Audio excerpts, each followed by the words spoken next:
सिया और उसकी मम्मी की कहानी। एक छोटे से गांव में एक प्यारी सी लड़की रहती थी, सिया। सिया सबकी लाडली थी, लेकिन वो बहुत शरारती भी थी। वो हर वक्त मम्मी को तंग करती, कभी कपड़े बदलने में मना करती, कभी खाना खाने में नखरे करती। मम्मी हंसती और कहती, सिया तुम मेरी गुड़िया हो, पर गुड़िया को भी थोड़ी समझ होनी चाहिए।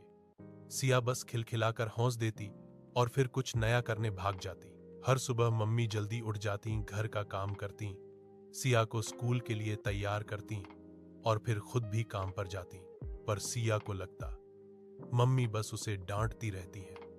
वो नहीं समझ पाती थी कि मम्मी इतना सब कुछ उसके लिए ही करती हैं। एक दिन स्कूल में सिया का दिन अच्छा नहीं गया। उसकी कॉपी खो गई थी और टीचर ने उसे डांटा। वो घर लौटी तो बहुत उदास थी, पर घर आते ही उसने देखा कि मम्मी फिर रसोई में काम कर रही हैं। उसने गुस्से में कहा, मम्मी आपको तो बस काम ही काम सूझता है, आप कभी मेरे साथ खेलती ही नहीं। मम्मी ने कुछ नहीं कहा।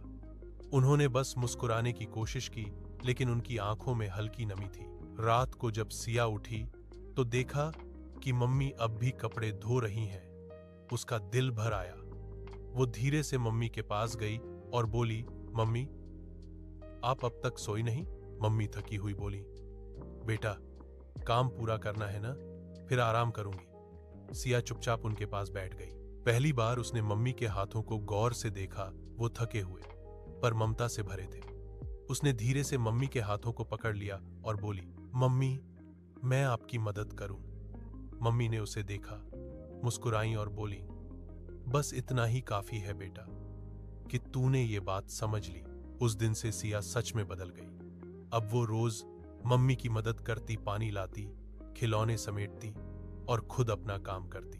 हर रात वो मम्मी से लिपट कर कहती, मम्मी आप दुनिया की सबसे अच्छी माँ हो। मम्मी उसे गले लगाकर कहती, और तू मेरी सबसे प्यारी सिया।